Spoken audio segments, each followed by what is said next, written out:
Bonsoir à tous et bienvenue dans ce journal. À bientôt, les Guinéens seront édifiés sur le salaire des députés. Le projet de salaire est sur la table du gouvernement pour appréciation. Et puis, le ministre de la Jeunesse et de l'Emploi jeune a récemment visité les chantiers des maisons de jeunes à Conakry. Ces infrastructures, une fois achevées, favoriseront l'épanouissement de la jeunesse guinéenne. Culture, les œuvres de Yamoussa Sidibé et Alpha Omar Sissavané étudiées par les élèves du lycée de Koléa. Les détails, c'est dans ce journal avec Marie-Angélique Bangora.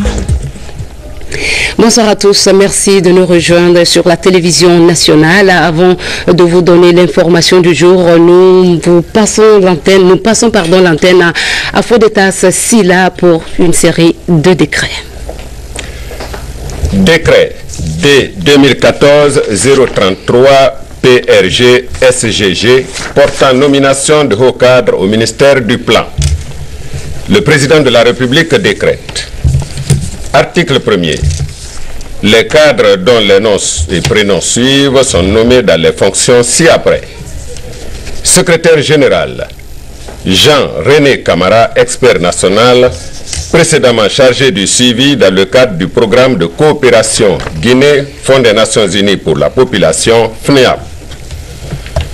Chef de cabinet, M. Mohamed Sano, précédemment en service à la DNRTI au ministère de l'Enseignement supérieur et de la Recherche scientifique.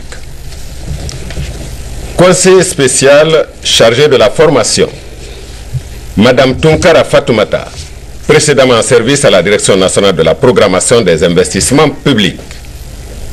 Conseiller économique, conseiller principal, M. Frédéric Soulé-Tenguiano, économiste, précédemment en service à la Direction nationale du plan. Conseiller juridique, M. Mamadi Kandé, juriste, précédemment en service à la Direction nationale des marchés publics. Conseiller chargé de mission, M. Saliou Yassine Sow, administrateur civil. Attaché de cabinet, M. Lamine Kalivogui, administrateur civil. Inspecteur général, M. Ousmane Baldé, précédemment inspecteur général adjoint du ministère du Plan. Inspecteur général adjoint, M. Lansana Kondé, précédemment directeur national adjoint de la Direction nationale de la programmation des investissements publics. Directeur national du plan et de la prospective, M. Bassekou Kondé, économiste planificateur, précédemment directeur régional du plan de Kindia. Directeur national adjoint du plan et de la prospective, M. Emmanuel Kourouma, économiste, précédemment en service à la division population et ressources humaines à la Direction nationale du plan. Directeur national de la programmation des investissements publics, M. Sekou Konté, administrateur civil, précédemment chef de la division du quaternaire à la Direction nationale des investissements publics au ministère de l'économie et des finances. Directeur national adjoint des investissements publics, M. Oumar Ba Diakhabi, professeur, précédemment chef section financement extérieur à la Direction nationale de la programmation des investissements publics. Directeur général de l'Institut national des statistiques, M. Aboubakar Kaba, ingénieur statisticien, matricule 200-635V, précédemment en service au ministère de la Santé et de l'Hygiène publique. Directeur général adjoint de l'Institut national de statistique, Sekou Djoubaté, statisticien économiste, précédemment en service à l'Institut national de la statistique. Article 2. Le présent décret qui abroge toute disposition antérieure contraire sera enregistré et publié au journal officiel de la République. Conakry, le 12 février 2014, professeur Alpha Condé. Décret D 2014-034 PRG SGG portant nomination des directeurs régionaux de la planification et du développement. Le président de la République décrète. Article 1er. Les cadres dont les prénoms et noms suivent sont nommés dans les fonctions ci-après. Région administrative de Mamou, M. Moussa Sow, économiste, précédemment directeur régional de la planification et du développement de Mamou, confirmé. Région administrative de Conakry, Madame Anne-Marie Doualamou, statisticienne, précédemment directeur régional de la planification et du développement de Conakry, confirmé. Région administrative de Boké, Monsieur Sékou de Touré, précédemment directeur régional de la planification et du développement de Boké, confirmé. Région administrative de Farana, M. Abdul Kapkin Kamara, précédemment directeur régional de la planification et du développement de Farana, confirmé.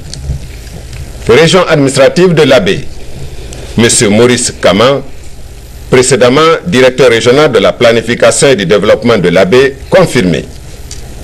Région administrative de Kankan, M. Sayon Djoubate, économiste, précédemment directeur régional de la planification et du développement de Kankan, confirmé. Région administrative de Kindia, M. Isiaga Diallo, statisticien, précédemment directeur régional adjoint de la planification et du développement de Kindia. Région administrative de Nzérékoré, M. Mori Keita, précédemment directeur régional adjoint à la direction régionale de la planification et du développement de Nzérékoré. Article 2. Le présent décret qui abroge toute disposition antérieure contraire sera enregistré et publié au journal officiel de la République.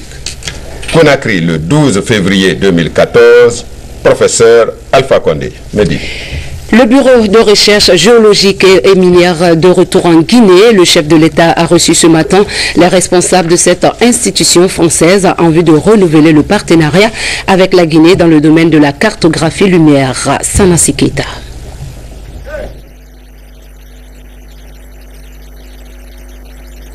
Le président de la République a aussi reçu en audience l'artiste international Alioune Badara Thiam alias Ekone. Au menu des entretiens, le soutien de la Guinée à travers des projets, notamment l'énergie solaire. Voilà, mesdames et messieurs, veuillez nous excuser pour cette panne technique indépendante de notre volonté. Le bureau de recherche géologique et minière de retour en Guinée, le chef de l'État a reçu ce matin le responsable de cette institution française en vue de renouveler le partenariat avec la Guinée dans le domaine de la cartographie lumière. Sanassi Keita. C'est un nouveau partenariat qui se dessine entre la Guinée et le BRGM, Bureau de recherche géologique et minière, une institution française spécialisée dans le domaine de la cartographie minière. Et c'est pourquoi les responsables de cette structure sont reçus en audience par le chef de l'État pour parler justement de la reprise de contacts approfondis avec la Guinée.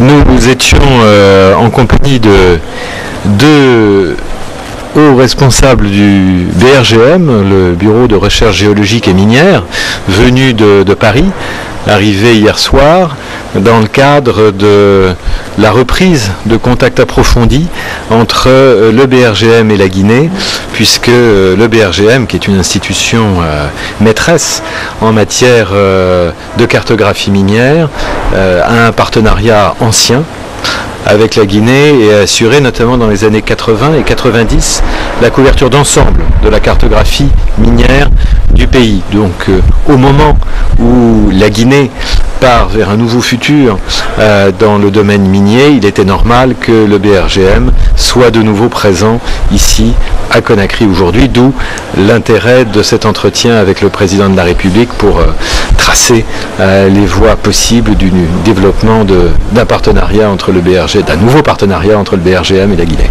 Ces retours du Bureau de recherche géologique et minière coïncident avec un moment où la Guinée part vers un nouveau départ dans le domaine minier. Une manière d'apporter tout son soutien constant au président de la République, professeur Alpha Condé. Autre audience du président de la République, cette fois avec l'artiste international Alioune Badara Thiam, alias Ekone. Au menu des entretiens, le soutien de la Guinée à travers des projets, notamment l'énergie solaire. Sanassi Keita. En compagnie d'une importante délégation, l'artiste international américain Alioune Badara Thiam, alias Ekone, est reçu en audience par le président de la République. Au menu des discussions, le soutien du gouvernement dans les domaines de la santé, de l'éducation et de l'énergie solaire. 3 secteurs clés qui intéressent surtout le chef de l'État, professeur Alpha Condé, pour répondre favorablement aux aspirations de la population. Plusieurs investisseurs, chacun dans son domaine spécifique, accompagnent l'artiste américain pour échanger avec les responsables de certains départements ministériels sur leurs besoins fondamentaux en vue d'un soutien constant. La présente projection des projets de santé, d'éducation et d'énergie solaire se situe dans cette dynamique. Le slogan de ces différents projets est bien « Econ Lighting Africa ». Econ Illuminer Afrique, un projet d'énergie solaire appelé Indigo qui a été expérimenté dans plusieurs pays d'Afrique. De l'électricité avec une carte de recharge qui permet justement aux citoyens de vaquer à leurs occupations la nuit. Le président de la République s'est fortement réjoui de cet élan de soutien exprimé à son endroit par Econ. Econ qui rassure surtout de sa disponibilité aux Guinéens à apporter sa part de contribution au développement du pays. We made our visit here to Guinea. Je suis là aujourd'hui au Palais de la République ici. Je viens de terminer une réunion avec le président de la République, président Condé, qui vient de nous recevoir avec ma délégation. Ils sont venus de partout dans le monde. C'est le projet Econ Lighting Africa qui est un projet qui va apporter des solutions sur l'énergie ici en Afrique. On a commencé pour une tournée de 9 pays. Aujourd'hui, c'est la troisième journée ici à Conakry. Et ce qu'on va faire, c'est essayer d'amener des solutions dans les côtés ruraux du pays pour l'énergie solaire. Comme il a dit, que l'énergie solaire, on a le soleil ici en Afrique. Et il faut qu'on l'utilise pour pouvoir être indépendant sur l'énergie ici en Afrique. Mais il y a aussi un autre domaine qu'on va faire aussi, c'est travailler sur le côté de la jeunesse, avec ici le ministre de la Jeunesse, notre frère et ami Moustapha Niaté, qui va nous amener demain avec la jeunesse à l'université Gamal Abdel Nasser ici à Conakry pour pouvoir parler à la jeunesse sur l'unité africaine, l'unité de la Guinée, mais aussi sur le leadership et l'entrepreneuriat de la jeunesse. Donc on est content, on est heureux d'être là. On a été bien reçu par le président et aussi son ministre de la Jeunesse ici, qui est un frère et partenaire sur le travail qu'on veut faire ici dans notre continent, et on fait appel à nos frères et sœurs diaspora, qui sont guinéens, sénégalais, qui sont partout, de pouvoir participer sur ce mouvement pour amener le développement de l'Afrique nous-mêmes, les jeunes de l'Afrique. Partout où on doit participer et donner notre contribution sur ce qui va bouger l'Afrique. Le ministre de la Jeunesse et de l'Emploi est tout simplement ravi de cette initiative d'électrification de l'Afrique mise en branle par l'artiste américain Alioune Badara Thiam à travers le système Indigo déjà dans plusieurs pays. C'est un honneur et un privilège pour nous de recevoir ici M. Econ et son équipe par rapport à ce projet d'électrification de la Guinée et de la sous-région. Comme vous le savez, l'électricité est un défi mondial. C'est un défi surtout pour les pays en voie de développement où il n'y a pas du tout d'électricité. Cette solution technologique qu'apporte le groupe Econ est une brillante idée, et nous osons croire que cette initiative de mettre plus de 1 million de maisons, d'électrifier plus d'1 million de maisons, sera bienvenue en République de Guinée. Jeudi 13 février 2014, la méga star américaine, en compagnie de quelques artistes du pays, se rendra à l'université Gamal Abdel Nasser de Conakry. Objectif, passer le message d'unité de l'Afrique en général et en particulier de la Guinée aux étudiants pour éveiller le champion qui dort en eux. Pour votre information, l'Assemblée nationale veut éclairer la lanterne des uns et des autres sur le salaire des députés. Des précisions ont été apportées sur les discussions déjà entamées par l'institution qui avance. Et le projet de salaire est sur la table du gouvernement pour appréciation. Les détails avec François Lama. L'Assemblée nationale se prononce officiellement pour la première fois sur le projet de salaire des honorables députés guinéens. Transparence oblige, l'institution, par la voix de son premier questeur chargé des questions de finances, explique. Nous avons fait des propositions au gouvernement. Parce que ce que les gens oublient, c'est que jusqu'à plus ample informé, c'est le gouvernement qui est le bailleur de fonds. Nous avons fait des propositions Nous n'avons pas encore le retour de ces propositions de la part du gouvernement. Comment les gens peuvent-ils rêver ou créer ou penser même que les députés guinéens, en ce qui les concerne, doivent toucher un salaire de 25 millions. Nous n'avons pas proposé ce montant. Je le dis que ceux qui le disent n'engagent que cela. L'Assemblée nationale est partie des réalités vécues dans la sous-région pour engager des négociations sur les salaires des députés guinéens, en tenant compte bien sûr des difficultés auxquelles sont confrontés les membres de l'Assemblée nationale. Au Sénégal, à côté ici, le salaire minimum d'un député s'élève à 3 100 euros. En Côte d'Ivoire, c'est 3 500 euros. En RDC, 6 000 euros. Au Kenya, 7 500 euros. Afrique du Sud, 8 500. Et si tout ce que les gens racontent était la réalité, le salaire du député guinéen n'excéderait pas 2 000 euros. Tout le regard est maintenant tourné vers le gouvernement guinéen pour éclairer l'opinion sur le salaire des députés, comme stipulent les dispositions de la Constitution du pays. Ouverture des assises sur les leçons tirées de l'observation électorale des législatives financée par l'USAID à travers le NDI, cette initiative du consortium pour l'observation domestique des élections a pour but d'amener les différents partenaires du processus électoral à améliorer et renforcer les capacités opérationnelles de la société civile et le cadre institutionnel et légal. Le point avec Mahmoud Bari. Après les élections législatives du 28 septembre 2013, les acteurs et partenaires se concertent pour évaluer l'ensemble du processus électoral guinéen. Cette plateforme de promotion de la démocratie doit permettre de tirer les leçons sur l'observation électorale des législatives, le code juridique et institutionnel, les meilleures stratégies pour une observation électorale domestique professionnelle et les moyens d'action de la société civile pour la consolidation de la démocratie sont des thématiques à aborder.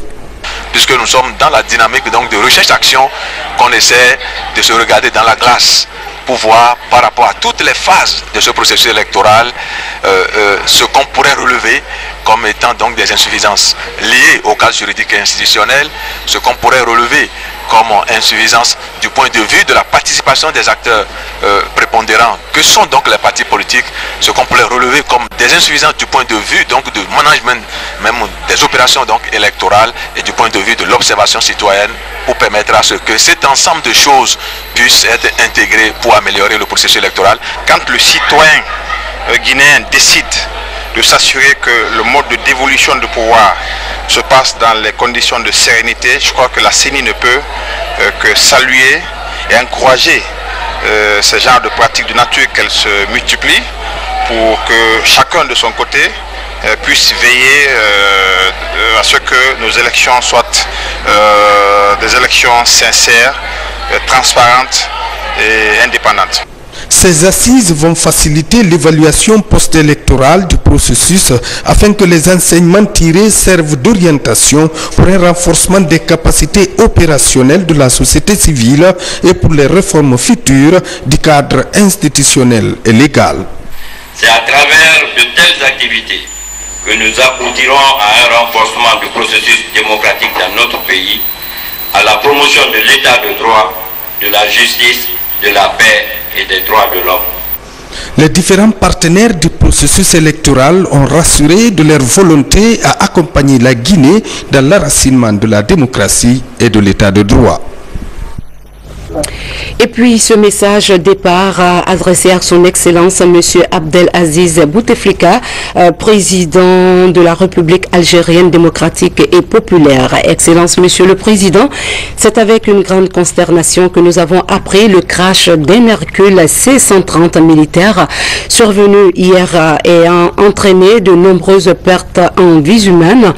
En ces instants de profonde douleur, je voudrais au nom du peuple et du gouvernement guinéen vous présenter présenter ainsi qu'aux familles éplorées nos sincères condoléances. Veuillez agréer, Excellence, Monsieur le Président et chers frères, l'expression de ma très haute considération. Conakry, le 11 février 2014, signé professeur Alpha Condé, chef de l'État. Le président de la République sur le chemin de l'émancipation de la jeunesse guinéenne. C'est dans cet ordre d'idées qu'il lance une initiative dans les Antilles que nous détaille ici le porte-parole du gouvernement. Suivi. Le président de la République, dans le cadre de la qualification de l'enseignement et l'introduction des technologies de l'information et de la communication, est engagé à faire construire et équiper 200 cybercentres dans les établissements d'enseignement secondaire, supérieur et professionnel. Ces centres, connectés à Internet, permettront d'accroître l'accès au savoir partagé, les échanges entre élèves et étudiants de différents centres, entre apprenants et enseignants eux-mêmes. Vous suivrez l'intégralité de cette déclaration du porte-parole du gouvernement sur les nouvelles technologies de l'information et de la communication en fin de journal. Conférence de presse animée par le ministre des Droits de l'Homme et des Libertés publiques. Khalifa Gassama Diaby présente le plan d'action prioritaire de son département qui s'articule autour de l'introduction des cours de droits de l'homme dans les universités, l'organisation de 2 tables rondes et la mise en place de 3 observatoires. Le point avec Jenny Yansané. Animée par le ministre des Droits de l'Homme et des Libertés publiques, cette conférence s'inscrit dans la dynamique de présenter le plan d'action prioritaire 2014 du département. Au total, 12 projets sont identifiés. Il s'agit de l'introduction des cours de droits de l'homme dans les universités, la redynamisation du processus de réconciliation nationale, l'organisation de la semaine de citoyenneté et l'assistance aux femmes et aux mineurs en conflit avec la loi. Il est de notre devoir, en tant que département en charge des droits humains, puisque qui parle de droits humains parle d'abord d'un environnement de paix et de stabilité, de dire à quel point nous sommes attachés à un travail collectif pour redonner aux Guinéens un projet de vivre ensemble. Et pour cela, nous pensons qu'il est extrêmement important pour notre pays de s'inscrire dans une réelle dynamique de réconciliation pour évidemment permettre aux Guinéens de se parler, de s'expliquer, de lever les malentendus, les incompréhensions et de rendre un certain nombre de justices là où cela s'avère indispensable. Des projets ambitieux et porteurs d'espoir pour la Guinée. C'est pourquoi Khalifa Gassama Diaby compte sur la bonne collaboration de tous les Guinéens.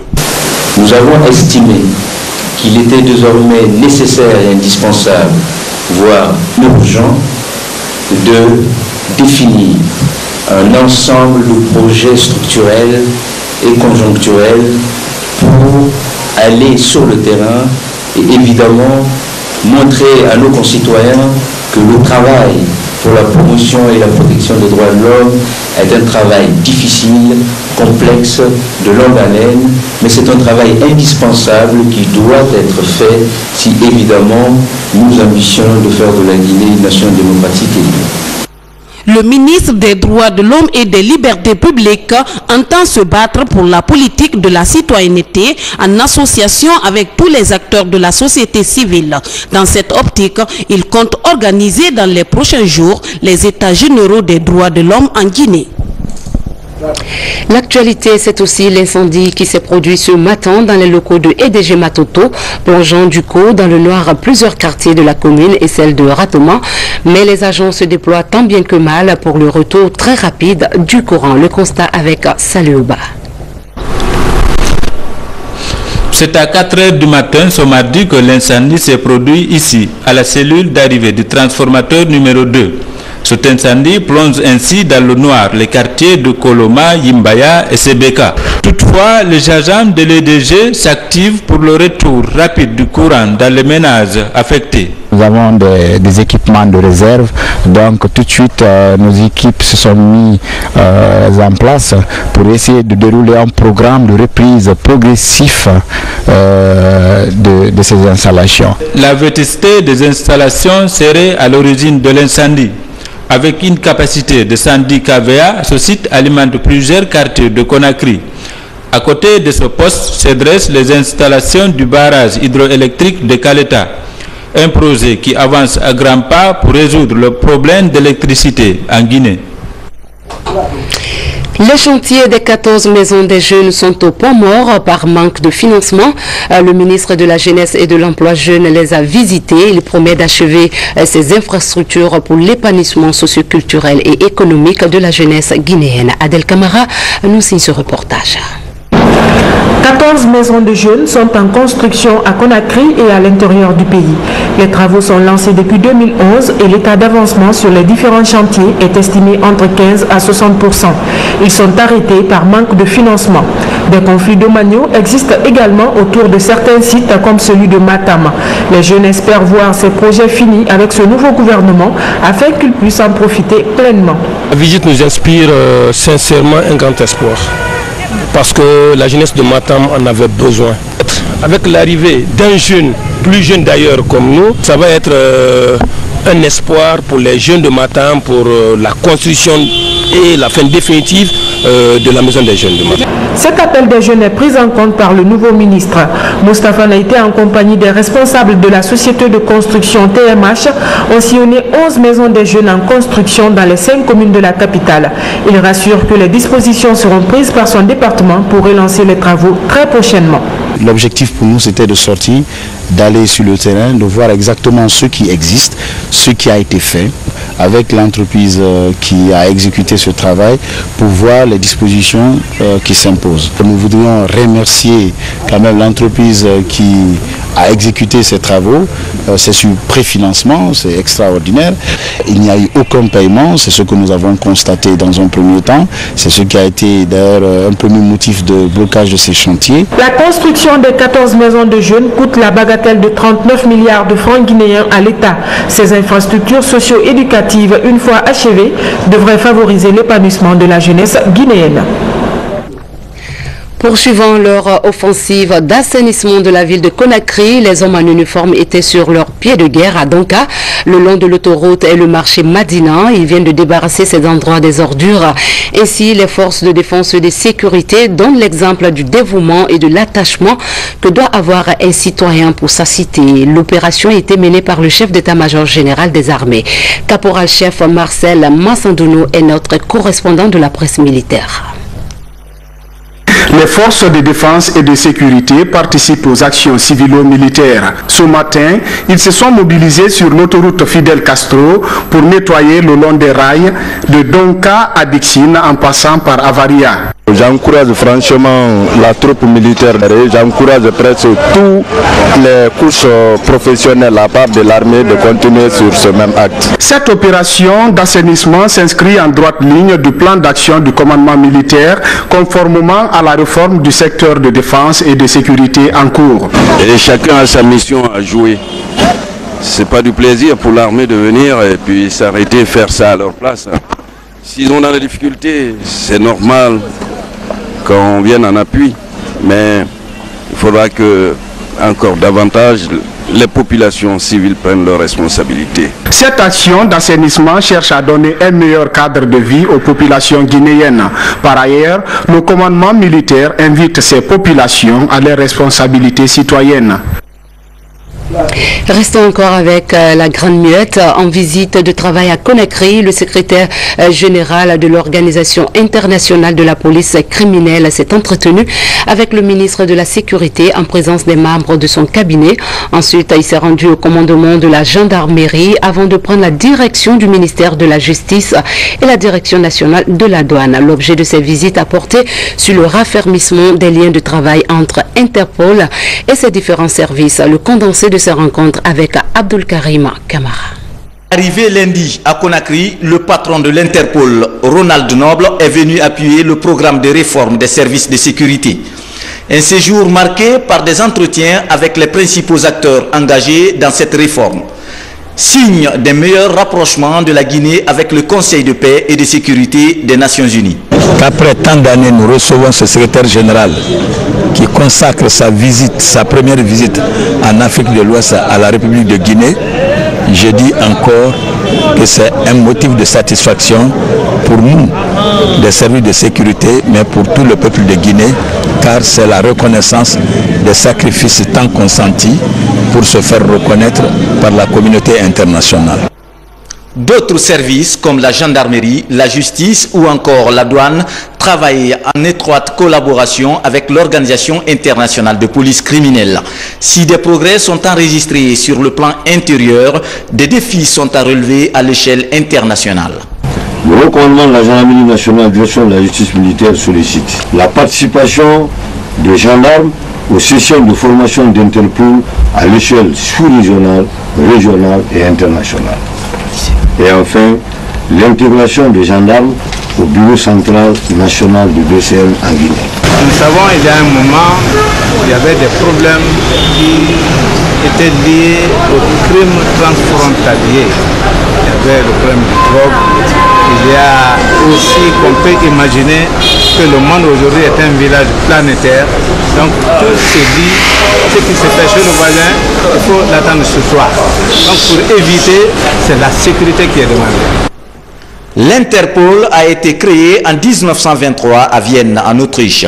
À ce jour, l'organisation compte 190 pays membres, dont la Guinée depuis 1960. Organisation de la 6e session de comité de pilotage du projet régional de gestion durable du bétail ruminant endémique en Afrique de l'Ouest. Objectif, examiner et amender le budget de 2014 et aussi discuter de la finalisation des chantiers de forage et de commercialisation des produits de l'élevage. Abdoulaye Diallo. Comment améliorer la productivité et la production du bétail guinéen en vue de garantir la sécurité alimentaire? La question est en passe de trouver la solution. Avec les activités réalisées sur le terrain, le projet régional de gestion durable du bétail ruminant endémique en Afrique de l'Ouest est parvenu à améliorer les pratiques de l'élevage dans les différentes communautés couvertes. Pour accompagner ces initiatives, les différents acteurs se retrouvent pour examiner et amender le budget pour l'année 2014. En principe, le projet devait être clôturé en décembre 2013, mais nous avons une rallonge pour la BAD qui va jusqu'en juin et pour le ferme jusqu'en décembre 2014. Donc il y a encore des activités résiduelles qui nous restent sur le terrain, notamment la finalisation de toutes les infrastructures de commercialisation et de transformation du bétail et de ses produits, notamment les mini-laiteries, les aires d'abattage, les marchés à bétail. Et nous venons de commencer aussi des travaux très importants de foration, de 10 forages pastoraux. Et ça sera vraiment quelque chose d'unique parce que jusque-là, on a fait des forages pour les populations humaines, mais nous faisons des forages pour contribuer à l'alimentation et à l'abreuvement des animaux. Donc ce sera... La capitalisation et la pérennisation des acquis et expériences du projet constituent un réel défi, précise le ministre de l'Élevage et des Productions Animales. Je trouve que c'est une bonne chose et il est souhaitable d'avoir des projets qui réussissent comme le projet B. Et notre devoir ici, c'est de faire en sorte, comme je l'ai dit tout à l'heure, de créer les conditions juridiques pour que plus de bailleurs de fonds nous aident à développer le secteur de l'élevage. Ce projet, à travers ces 6 axes stratégiques, a œuvré pour la conservation des 3 espèces prioritaires.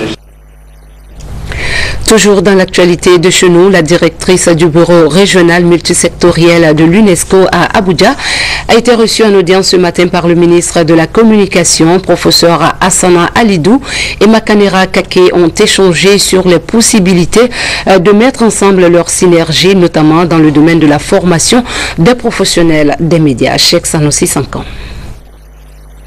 Cette visite de la directrice régionale multisectorielle de l'UNESCO obéit à son calendrier de prise de contact avec les autorités des pays relevant de son bureau. La Guinée, en tant que pays membre, est fortement sollicitée suite au rapport qui la lie à l'organisation. Une situation que le professeur Hassana Alidou saisit en s'entretenant avec le ministre de la Communication sur les possibles moyens de communication et d'information. Pour asseoir la démocratie de nos pays africains, pour promouvoir le développement, le rôle de la communication et l'information est très très important. Donc pour l'UNESCO, ça c'est une compétence clé. Et travailler avec le ministère de la Communication et de l'Information, c'est travailler pour que les populations puissent être mieux informées, puissent être mieux éduquées, puissent être mieux formées. Se réjouissant de la qualité de la démarche et le caractère de leur entretien, essentiellement axé sur la formation et l'équipement des journalistes, le ministre Makanera s'engage. Nous avons rappelé le rôle transversal de l'information dans le domaine de développement socio-économique, surtout pour la culture de la paix. Nous avons aussi évoqué la volonté du professeur Alpha Condé de faire en sorte que notre région, pas seulement la Guinée, soit un lieu de paix, de développement économique. Et pour cela, nous avons garanti notre franche collaboration avec l'UNESCO et nous avons demandé à l'UNESCO que nous créerons des conditions idéales de travail pour atteindre ces objectifs. Les deux parties affichent leur volonté de mettre en synergie leurs actions pour favoriser une communication apaisée. C'est la semaine du livre. Des conférences sont programmées pour édifier les élèves. Sur initiative des Amis du Livre, 2 écrivains étaient au lycée Coléa pour présenter leurs ouvrages aux élèves de cet établissement. Marie-Angélique Bangora, reportage. Le contenu de ce livre fait état des événements qui jalonnent le quotidien dans l'espace public. Les faits relatent, entre autres, la cause féminine et juvénile, l'esclavage et autant d'autres aspects sociaux et politiques de la vie des Guinéens. Une richesse que les établissements scolaires vont pouvoir utiliser pour renforcer la culture générale au service de la couche juvénile. En tant qu'écrivains guinéens, nous sentons que nous ne sommes pas très lus dans les lycées guinéens, nous ne sommes pas très lus dans les collèges. Et donc que cette chance-là nous soit offerte de venir présenter nos livres aux étudiants, c'est une chance extraordinaire que nous ne pouvons pas refuser. Donc nous sommes là, dans ce sens, pour permettre aux étudiants guinéens d'accéder aux livres écrits par des Guinéens. Donc des livres écrits avec des mots guinéens, avec des réalités guinéennes, avec le quotidien guinéen. Le livre est un support de la connaissance que le maître doit transmettre à l'enfant, que le vieux doit transmettre à l'enfant. Donc c'était l'occasion pour moi aussi de magnifier, de vivifier le livre à l'intention de ces jeunes pour qu'ils s'intéressent à la lecture.